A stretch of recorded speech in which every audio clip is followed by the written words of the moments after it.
Bonjour à tous, bienvenue dans de nouvelles folies botaniques avec notre food service. C'est Romaric Perrochot, il est fou de botanique. Bonjour Romaric. Oh, merci de me dire que je suis fou de botanique. C'est vrai, c'est un compliment. Hein. C'est ça. Alors aujourd'hui, on se trouve dans un nouveau parc. Ce sera 4 épisodes sur ce parc d'ailleurs que vous allez découvrir au fil des semaines. Et aujourd'hui, donc le parc du Grand Blotreau. Exactement. Où nous nous trouvons. Voilà. À l'ouest, à l'est de la ville. Exactement. Doulon-Bautière. Voilà, c'est ça. Juste après la mairie d'Oulon, à l'est de la mairie d'Oulon, et juste avant le vieux d'Oulon, il y a cette petite place du marché. Voilà. Et donc sur ce parc, il est impressionnant. Hein. Ah ben, c'est un des plus grands de la ville, Ouais. 22 hectares. À l'intérieur, d'ailleurs, on a presque l'usine du sève, on pourrait dire, parce que dedans, on a toutes nos pépinières où on produit tous nos arbustes et nos arbres. On a notre serre de production. Nos serres de production, on sort 1 million de plantes par an, de plantes qui vont être plantées dans les massifs, qui vont servir au bouquet à la mairie, voilà. Et puis on a aussi les serres d'agronomie tropicale qui sont dedans et ce que connaît encore le mieux le grand public, le parc dans lequel on vient faire son footing, jouer en famille. Et on arrive déjà dans cette allée majestueuse, quand on entre par ici en tout cas. Exactement, c'est le parc donc, il a été fait au milieu du 18e, autour de 1750, juste avant par le directeur de la Compagnie des Indes, Gabriel Michel. Et ici, il faut savoir que c'était que des maraîchers. Ici, avant, il n'y avait que des maraîchers partout. Donc, il faut imaginer au milieu des tenues maraîchères, d'un coup, un grand mur. Donc, les gens venaient en carrosse, ils suivaient le mur, ils ne savaient pas trop. Et d'un coup, tac, dans un angle, quand ils tournaient, ils avaient cette perspective qui fait un peu Versailles quand même. C'est un peu vrai, là. c'est vrai. Ça Elle est longue envoie. à traverser quand on est piéton, là, Voilà, mais c'est on s'en ça. jette. Mais on se dit, on n'arrive pas chez n'importe qui. Là-bas, on sait que on se prépare, elle est large, elle est majestueuse, évidemment parfaitement centrée. Il y a ce qu'on appelle une folie derrière, comme Les fameuses folies, comme les folies botaniques, mais là en l'occurrence ce sont les voilà, châteaux. comme Quoi. la folie des plantes, les Aussi. folles journées, voilà, c'est ça, mais toutes les folies qui sont le long de l'Erdre. A priori, ça viendrait du mot feuille, parce que justement, c'était pour les riches personnes, bien évidemment, de Nantes. Elles avaient un appartement pas fait d'eau, et puis elles avaient une résidence secondaire cachée sous les feuilles. Ah, c'est Feuille, ça. folie. Ah. Et du coup, c'était le petit endroit un petit peu intime où on invitait quand même de temps en temps.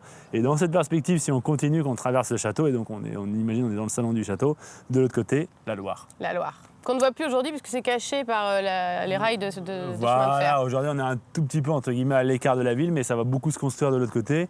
Et donc à n'en point douter, on va dire à mon avis, je ne voudrais pas être devin, mais d'ici 10-15 ans, il y aura bien un passage au-dessus des rails. Et de nouveau, on retrouvera pourquoi le manoir, la folie a été fait là, pour être au bord de la Loire. À n'en point douter, elle était très bien placée, hein. Ah. Je vous applaudis.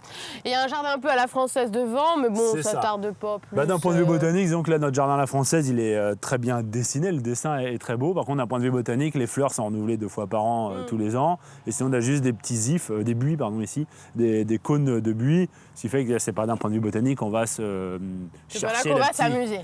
Voilà, c'est pas qu'on va pas s'amuser, mais on va pas chercher la petite bête. Par contre, comme le parc a 250 ans, un peu plus de 250 ans, il y a quelques vestiges qui sont à côté là, Ah, et c'est qui ça vont qu'on nous va aller permettre de la voir. réviser.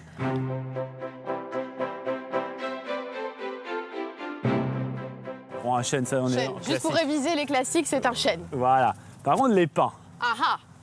Alors, on les reconnaît souvent, ils ont une écorce. Moi, je trouve qu'il y a un petit côté éléphant dans l'écorce, avec ces Ça, grosses c'est le plaques. côté là. nantais, évidemment, on voit des aînés. C'est ça, on voit des éléphants partout à Nantes.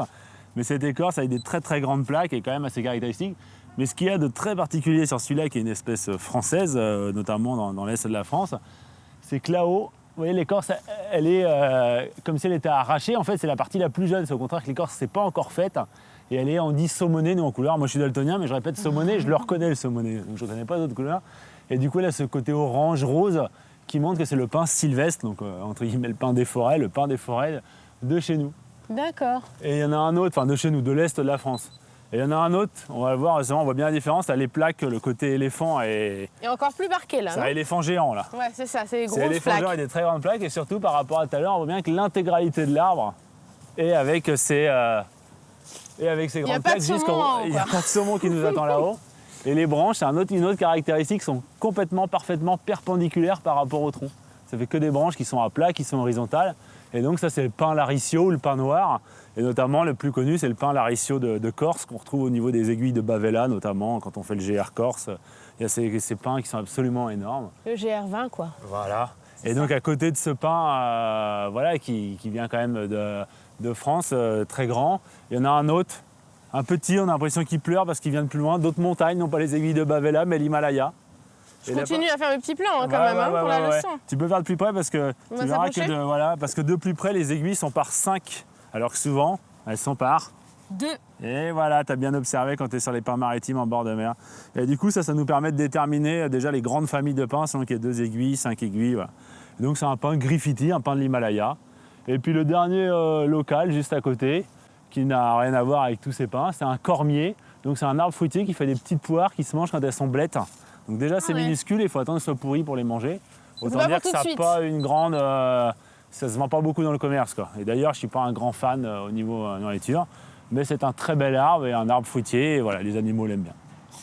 Eh bien voilà, on a presque plus de temps déjà pour cette première visite, évidemment. Mais on va continuer, on va voyager aussi en Et on va se réchauffer. On va se réchauffer. Voilà l'indice.